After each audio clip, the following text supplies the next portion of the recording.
विद्यार्थी मित्रों, मैं आनंद सर अपने YouTube channel make account EDD आनंद सर में आपका हार्दिक स्वागत है। दोस्तों, हम लोग पार्ट 2 अकाउंट पार्ट 1 के पार्ट 2 व्यवहारों की दोहरी असर और खातों के प्रकार ये हम लोग सीख रहे हैं। और इसमें हमने लास्ट वीडियो में खाते के उधार जमा के नियम वो हमने सीखा था और उसके कुछ उदाहरणों को मैंने उसी वीडियो के माध्यम से आपको बताया था।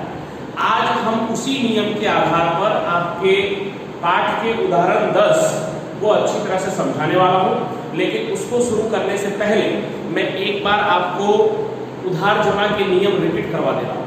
तो खाते के कितने प्रकार हैं? 3 प्रकार है। व्यक्तिगत खाता, माल संपत्ति खाता और उपज खर्च खाता। खाते के कितने प्रकार हैं? 3 प्रकार। व्यक्तिगत खाता, माल संपत्ति खाता और उपज खर्च खाता। व्यक्तिगत खाता किसे कहते हैं, माल संपत्ति खाता किसे कहते हैं और उपज खर्च खाता किसे कहते हैं, इसे भी मैंने पिछले वीडियो के माध्यम से समझाया है। तो आप एक बार, अगर आपको नहीं पता होगा तो उस वीडियो को भी आप एक बार देख लीजिएगा। तो उसके उधार जमा के नियम क्या है? व्यक्तिगत खाते का उधार जमा का नियम है लाभ लेने वाला उधार और लाभ देने वाला जमा। माल संपत्ति का उधार जमा का नियम है कि माल या संपत्ति आए तो उधार, माल या संपत्ति जाए तो जमा। और उपज खर्च का नियम है उधार जमा का, खर्च या नुकसान हो तो उधार और उपज या लाभ हो तो जमा। ठीक है, अब इसी के आधार पर हम लोग उदाहरण नंबर 10 करने वाले। पेज नंबर 45 उदाहरण नंबर 10 कोशिश करूंगा कि स्क्रीन पर भी आपको दिखाई दे। यस, निम्नलिखित व्यवहार रणछोड़ की बही में, रणछोड़ कौन कहलाएगा? मालिक। रणछोड़ की बही में कौन से खाते उधार और कौन से खाते जमा करोगे बताइए। बताइए मतलब कारण सही बताइए। तो पहला है रणछोड़ ने, रणछोड़ मतलब कौन हुआ? मालिक ने 50,000 की पूंजी से धंधा शुरू किया। पूंजी से मतलब 50,000 रुपया लाकर धंधा शुरू किया। अब आप ही बताइए कि 50,000 रुपया लाया जाएगा, धंधे में लाएंगे तो रोकड़ आएगा कि जाएगा? 50,000 रुपया का धंधे में लाएंगे तो रोकड़ आएगा कि जाएगा? तो रोकड़ आएगा। क्या होगा? रोकड़ आएगा। और नियम क्या है? रोकड़ कौन से खाते में आता है? तो माल संपत्ति में आता है। और माल संपत्ति में आता है इसलिए रोकड़ आता है, रोकड़ खाता उधार। अब ये रोकड़ कौन ला रहा है? तो मालिक ला रहा है। तो मालिक देने वाला है। और मालिक कौन? ये जो पूंजी है कौन से खाते में आता है? व्यक्तिगत में। व्यक्तिगत का नियम क्या है? लाभ लेने वाला उधार और लाभ देने वाला जमा। तो यहाँ पे रोकड़ आ रहा है, आए तो उधार, माल संपत्ति का नियम लगेगा उसमें, आए तो उधार। और कौन देने वाला है? मालिक देने वाला है, जिसमें व्यक्तिगत का नियम लगेगा, देने वाला है तो क्या होगा? जमा होगा। तो हम कारण सही लिखेंगे तो कैसे लिखेंगे? उदाहरण में कैसे दिया है आपको ऐसे नहीं, जैसे मैं बता रहा हूँ आप वैसे लिखिएगा। रोकड़ आता है, रोकड़ आता है, रोकड़ खाता उधार, रोकड़ आता है, रोकड़ खाते उधार। और मालिक, मालिक कौन सा मालिक? धंधे का मालिक। मालिक देने वाला है,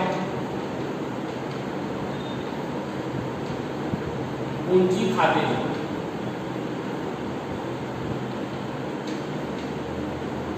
मालिक देने वाला है, पूंजी खाते। ठीक, ये हो गया आपका पहला। दूसरा, 20,000 बैंक ऑफ बड़ौदा में भरे। तो 20,000 बैंक ऑफ बड़ौदा में भरे। तो एक नाम तो आपको दिखाई दे दिया, बैंक ऑफ बड़ौदा। एक नाम तो स्पष्ट दिख रहा है आपको, बैंक ऑफ बड़ौदा। कौन सा खाता है बैंक ऑफ बड़ौदा? व्यक्तिगत खाता है। बैंक ऑफ बड़ौदा कौन सा खाता है? व्यक्तिगत खाता। तो व्यक्तिगत का नियम क्या है? लेने वाला उधार और देने वाला जमा। तो अगर हम बैंक में पैसा भरेंगे अपने ही अकाउंट में, लेकिन बैंक क्या कहलाएगी? लेने वाली कहलाएगी कि देने वाली कहलाएगी? यस, बैंक क्या कहलाएगी? लेने वाली कहलाएगी। बैंक क्या कहलाएगी? लेने वाली कहलाएगी। और बैंक में हम पैसा भरेंगे तो हमारे पास से रोकड़ आएगा कि जाएगा? अगर हम बैंक में पैसे जमा करवाएंगे तो हमारे पास रोकड़ आएगा कि जाएगा? एकदम सही कहा, रोकड़ क्या होगा? जाएगा। बैंक लेने वाली है और रोकड़ क्या होगा? जाएगा। तो नियम क्या लगेगा? व्यक्तिगत का नियम क्या है? लेने वाला क्या होता है? उधार। बैंक लेने वाली है तो कौन सी बैंक लेने वाली? तो bank of Baroda. Bank of Baroda लेने वाली है इसलिए बैंक ऑफ बड़ौदा खाता उधार और रोकड़ जाता है, रोकड़ खाते जमा। तो जवाब लिखते हैं हम यहाँ पे बैंक ऑफ बड़ौदा। तो मैं यहाँ शॉर्ट में लिख रहा हूँ BOB, शॉर्ट फॉर्म है उसका। बैंक ऑफ बड़ौदा को शॉर्ट फॉर्म में क्या कहते हैं हम? BOB। तो बैंक ऑफ बड़ौदा लेने वाली है, व्यक्तिगत के नियम के हिसाब से लेने वाला क्या होता है? उधार। बैंक ऑफ बड़ौदा खाते उधार। और रोकड़ जाता है, रोकड़ जाता है, रोकड़ जाता है तो रोकड़ खाते क्या होगा, जमा, रोकड़ खाते जमा। चलिए तीसरा, तीसरा क्या है, 2000 का माल नगद बेचा। कैसे बेचा, नगद बेचा। तो कौन सा व्यवहार है, ये रोकड़ व्यवहार है। नगद बेचा, नगद यानी कि रोकड़, रोकड़ भी कौन से खाते में आता है, माल संपत्ति में, और बिक्री भी कौन से खाते में आता है, माल संपत्ति में। अब मुझे ये बताइए कि अगर हम माल नगद बेचेंगे 2000 का या कितने का भी, अगर हम माल नगद बेचेंगे तो क्या जाएगा और क्या आएगा, हमारे पास क्या आएगा और हमारे पास से क्या जाएगा। तो अगर हम माल नगद बेचेंगे तो हमारे पास रोकड़ आएगा और माल जाएगा। अगर हम माल नगद बेचेंगे तो क्या होगा, हमारे पास रोकड़ आएगा और हमारे पास से माल जाएगा। और माल संपत्ति का नियम क्या है कि दोनों में माल संपत्ति का नियम ही लगेगा, क्योंकि रोकड़ और बिक्री ये दोनों ही माल संपत्ति खाते के ही प्रकार हैं। और यहाँ पे हमने क्या किया, नगद बेचा, तो एक नगद खाता और एक बेचा मतलब बिक्री खाता, नगद को ही रोकड़ कहते हैं। तो नगद बेचेंगे तो क्या होगा, रोकड़ आएगा और माल जाएगा, आए तो उधार और जाए तो जमा। क्या लिखेंगे, रोकड़ आता है, रोकड़ आता है, रोकड़ खाते था। कितने बच्चों का प्रश्न होता है, इसमें प्रश्न लिखना जरूरी है, प्रश्न लिखना कोई जरूरी नहीं है, जैसे मैं लिख रहा हूँ वैसे आपको लिखना, क्योंकि ऐसे भी तो आपके पास बुक है ही, उसमें आप देख सकते हो, स्क्रीन पर भी आपको क्वेश्चन दिखाई दे भी रहा है। रोकड़ आता है, रोकड़ खाते उधार और माल जाता है। ध्यान रखिएगा, माल जाता है तो कितने बच्चे क्या करते हैं, माल खाते जमा, माल खाते जमा नहीं, माल क्यों जा रहा है, बेचने से, तो बिक्री खाते जमा, माल जाता है बिक्री खाते जमा। रोकड़ आता है, रोकड़ खाते उधार और माल जाता है बिक्री खाते जमा। ओके, नेक्स्ट नंबर क्या है आगे, नंबर 4, 6000 का माल राधा को बेचा। 6000 का माल राधा को बेचा। तो सबसे पहले तो ये कौन सा व्यवहार है, रोकड़ व्यवहार है कि उधार व्यवहार है, तो उधार व्यवहार है। क्यों उधार व्यवहार है, यस, क्योंकि इसमें सिर्फ नाम का उल्लेख है। वाह, वेरी गुड, इसमें सिर्फ नाम का उल्लेख है।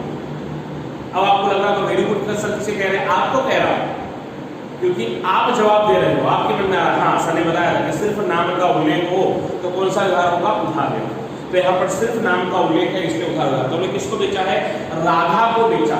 तो अगर हम माल राधा को बेचेंगे, राधा कौन से खाते में आएगा, व्यक्तिगत में, तो ये बताइए कि अगर हम माल राधा को बेचेंगे तो राधा लेने वाली है कि देने वाली है, तो राधा को बेचेंगे तो राधा माल लेने वाली है, तो राधा लेने वाली है, तो व्यक्तिगत का नियम क्या है, लेने वाला क्या होगा, उधार। और माल आ रहा है कि जा रहा है, माल जा रहा है, चाहे आप रोकड़ बेचो चाहे उधार बेचो, माल तो जाएगा ही, और जाए तो जमा, इसलिए बिक्री खाते क्या होगा, जमा। लेकिन ऊपर क्या लिखना होगा हमें, राधा लेने वाली है, राधा खाता उधार, राधा लेने वाली है,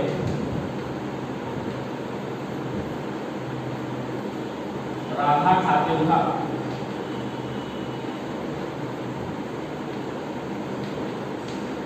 और माल जाता है। याद रखिएगा हमेशा उधार वाला ऊपर होना चाहिए, माल जाता है बिक्री खाते जमा।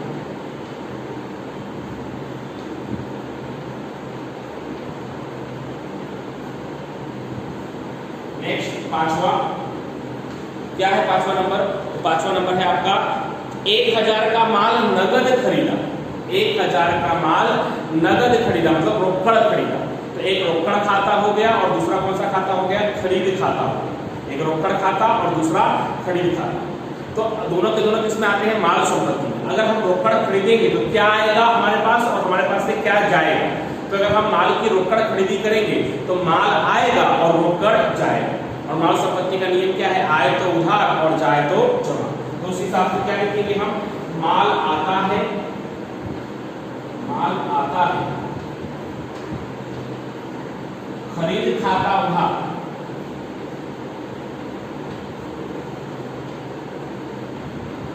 और रोकड़ जाता है,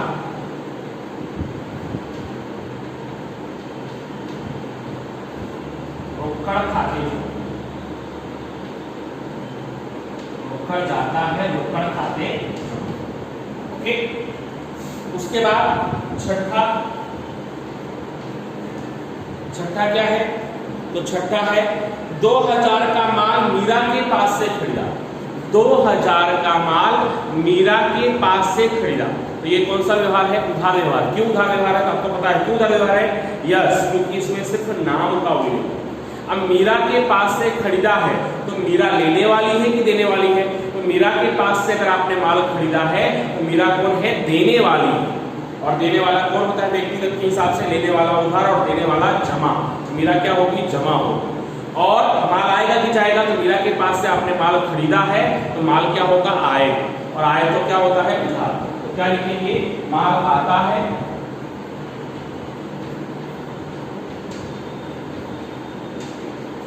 खरीद खाता उधार, खरीद खाते उधार। माल आता है, खरीद खाते क्या होगा? उधार। ओके। और मीरा देने वाली है, मीरा देने वाली है, मीरा खाते जमा। मीरा देने वाली है, मीरा खाते क्या होगा? जमा। माल आता है, खरीद खाते उधार, और मीरा देने वाली है, मीरा खाते क्या होगा? जमा। नेक्स्ट नंबर 7, 1000 का फर्नीचर खरीदा। किससे खरीदा? तो नहीं लिखा हुआ। तो जब नाम का भी उल्लेख ना हो, रोकड़, चुकाया, भरा, मिला, इन सब शब्दों का भी उल्लेख ना हो, तो भी वो कौन सा व्यवहार होता है? रोकड़ व्यवहार होता है। तो इसका मतलब कि फर्नीचर खरीदा लिखा हुआ है, मतलब फर्नीचर हमने रोकड़ खरीदा। अब फर्नीचर हम रोकड़ खरीदेंगे तो हमारे पास क्या आएगा और क्या जाएगा? तो फर्नीचर हम रोकड़ खरीदेंगे तो फर्नीचर आएगा और रोकड़ जाएगा। फर्नीचर अगर हम रोकड़ खरीदेंगे तो क्या होगा दोस्तों? फर्नीचर हमारे पास आएगा और रोकड़ हमारे पास से जाएगा। और नियम क्या है? पता ही आपका सबसे फेवरेट नियम, आए तो उधार और जाए तो जमा। तो क्या लिखेंगे? फर्नीचर आता है, फर्नीचर आता है, फर्नीचर खाता उधार, फर्नीचर आता है, फर्नीचर खाते उधार। और रोकड़ जाता है, रोकड़ जाता है, रोकड़ खाते जमा। रोकड़ जाता है, रोकड़ खाते क्या होगा? जमा। फर्नीचर आता है, फर्नीचर खाता उधार, रोकड़ जाता है, रोकड़ खाते जमा। ठीक है। नेक्स्ट नंबर 8, 300 फुटकर खर्च का चुकाया। अब 300 फुटकर खर्च का चुकाया, चुकाया लिखा हुआ है मतलब एक तो रोकड़ व्यवहार हो गया। पहला बात तो आप क्या पहचान गए कि चुकाया लिखा है तो कौन सा व्यवहार है? रोकड़ व्यवहार। ये कंफर्म हो गया। और दूसरा कि चुकाया लिखा है तो खर्च है कि उपज है? यस, चुकाया लिखा है तो क्या है? खर्च है। चुकाया लिखा है तो क्या है? खर्च है। मिला लिखा होता तो क्या होता? उपज। तो चुकाया लिखा है तो खर्च है। तो खर्च कौन से खाते में आता है? उपज खर्च। उपज खर्च का नियम क्या है कि खर्च या नुकसान हो तो उधार। और रोकड़ आएगा कि जाएगा? तो चुकाया लिखा है तो रोकड़ क्या होगा? जाएगा। तो रोकड़ जाएगा। रोकड़ माल संपत्ति में आता है। माल संपत्ति का नियम क्या है? जाए तो जमा। आए तो उधार और जाए तो जमा। तो कौन सा खर्च का हमने चुकाया है? तो फुटकर खर्च का चुकाया है। यहाँ पे लिखेंगे फुटकर खर्च, खर्च है, फुटकर खर्च कॉमा खर्च है। फुटकर खर्च क्या है? खर्च है। दिखाइए उसका नाम फुटकर खर्च। लेकिन ये दो बार खर्च खर्च क्यों लिखा है? फुटकर खर्च पूरा एक नाम है, सिर्फ वेतन लिखा हुआ, वेतन खर्च है लिखते हैं ना हमेशा, मजदूरी खर्च है। तो उसी तरह से फुटकर खर्च पूरा नाम है। फुटकर खर्च खर्च है और खर्च में इसके उपज खर्च के नियम के अनुसार क्या होगा? उधार होगा। तो फुटकर खर्च खाते उधार, फुटकर खर्च खाते उधार। फुटकर खर्च खर्च है इसलिए फुटकर खर्च खाते उधार। ठीक है। और रोकड़ जाता है, रोकड़ जाता है। क्यों जाता है रोकड़?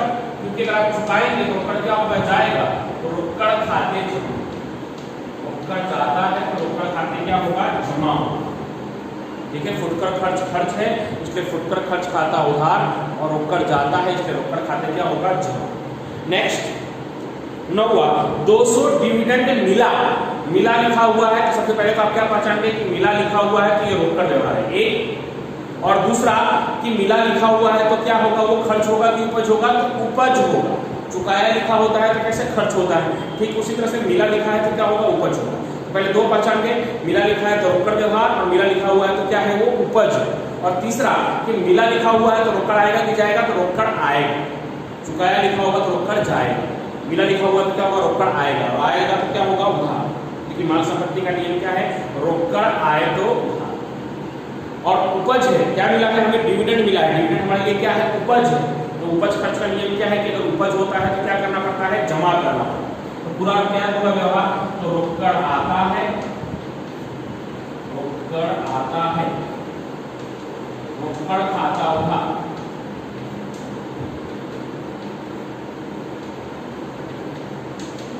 और डिविडेंड,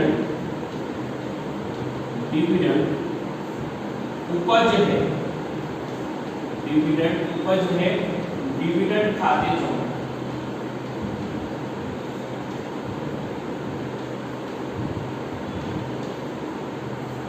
डिविडेंड उपज है, डिविडेंड खाते क्या होगा, जमा। उसके बाद 10वां क्या है, 200 मजदूरी के चुकाए। सेम टू सेम जिस तरह से हमने 8वां किया है वैसा ही 10वां, 200 मजदूरी के चुकाए। तो चुकाए वर्ड लिखा है जिससे हम 3 चीज पहचान जाएंगे। कौन कौन सी 3 चीज, पहला कि चुकाए लिखा है तो ये रोकड़ व्यवहार है, एक। दूसरा कि चुकाया लिखा है तो वो खर्च है, और तीसरा कि चुकाया लिखा है तो रोकड़ क्या होगा, जाएगा। तो सबसे पहले तो चुकाया लिखा है तो क्या है, वो खर्च है। क्या खर्च है, किसका चुकाया, आपने मजदूरी का चुकाया। खर्च है तो कौन से खाते में आएगा, उपज खर्च खाते में। और उपज खर्च का खाते का नियम क्या है कि खर्च या नुकसान हो तो क्या होता है, उधार। तो खर्च है, इसमें क्या होगा, मजदूरी उधार। अब रोकड़ आएगा कि जाएगा, तो चुकाया लिखा है तो रोकड़ जाएगा, और जाए तो क्या होता है, जमा। आए तो उधार और जाए तो जमा। तो क्या होगा पूरा इसी तरह ही, मजदूरी खर्च है, मजदूरी खर्च है, मजदूरी खाता उधार,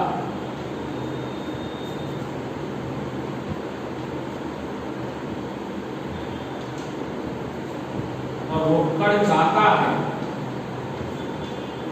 मजदूरी खर्च है, मजदूरी खाता उधार, रोकड़ जाता है, रोकड़ खाते जमा।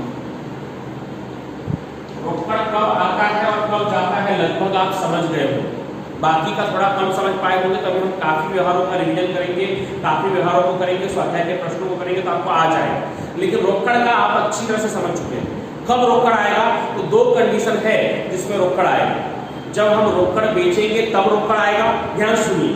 जब हम रोकड़ बेचेंगे तब रोकड़ आएगा, और जब मिला शब्द लिखा होगा, रोकड़ बिक्री या मिला, ये 2 कंडीशन होगा तब मेरे पास रोकड़ आएगा। और आएगा तो क्या होगा, उसी तरह से जाएगा कब, तो जब हम रोकड़ खरीदी करेंगे तब जाएगा, और जब चुकाया शब्द लिखा होगा तभी भी रोकड़ जाएगा। 2 कंडीशन है जब रोकड़ हमेशा आएगा, और 2 कंडीशन है जब रोकड़ हमेशा जाएगा। चलिए आखिरी व्यवहार, 15,000 का यंत्र रमेश ब्रदर्स के पास से खरीदा।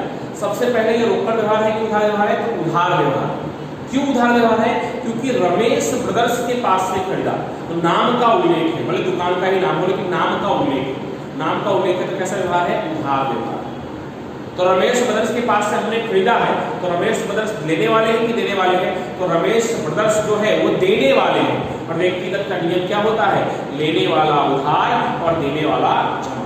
उस अनुसार रमेश ब्रदर्स क्या होंगे, जमा होंगे। और यंत्र हमारे पास आएगा कि जाएगा, तो यंत्र हमने क्या किया है, खरीदा है। तो खरीदा है तो हमारे पास क्या होगा, आएगा। यंत्र कौन से खाते में आएगा, तो यंत्र हमारी संपत्ति है, माल संपत्ति खाते में आएगा। तो यंत्र हमारे पास माल संपत्ति खाते के नियम के अनुसार क्या होगा, आएगा। आएगा तो क्या होगा, उधार। तो क्या लिखेंगे, यंत्र आता है, यंत्र आता है, यंत्र खाते उधार, यंत्र आता है, यंत्र खाते उधार। और रमेश ब्रदर्स, रमेश ब्रदर्स देने वाले, रमेश ब्रदर्स देने वाले हैं, रमेश ब्रदर्स खाते जमा। रमेश ब्रदर्स देने वाले हैं, रमेश ब्रदर्स खाते जमा। यंत्र आता है, यंत्र खाता उधार, और रमेश ब्रदर्स क्या है, देने वाले हैं, इसलिए रमेश ब्रदर्स खाते क्या होगा, जमा। ठीक है, तो ये हो गया आपका उदाहरण नंबर 10। उम्मीद करता हूं कि आपको अच्छी तरह से समझ में आ गया होगा। अब ऐसा ही हम लोग, अगर थोड़ा डाउट भी होगा तो चिंता करने की जरूरत नहीं है, अभी हम काफी सवाल करने वाले हैं। ऐसा ही स्वाध्याय में क्वेश्चन नंबर 4 और 5, चिंता मत करिए, आपको नहीं करना है, बता रहा हूँ। चौथा भी मैं करवाऊंगा पूरा सोल्यूशन, और 5वां भी मैं सोल्यूशन करवाऊंगा। बस आप वीडियो का इंतजार करते रहिए, वीडियो को लाइक करिए, शेयर कीजिए। अगर चैनल को सब्सक्राइब नहीं किया होगा तो ऐसे ही और भी वीडियो के लिए चैनल को सब्सक्राइब कर दीजिए, ऑल नोटिफिकेशन ऑन कर दीजिए। आप सभी लोगों को thank you so much. Vande Mataram.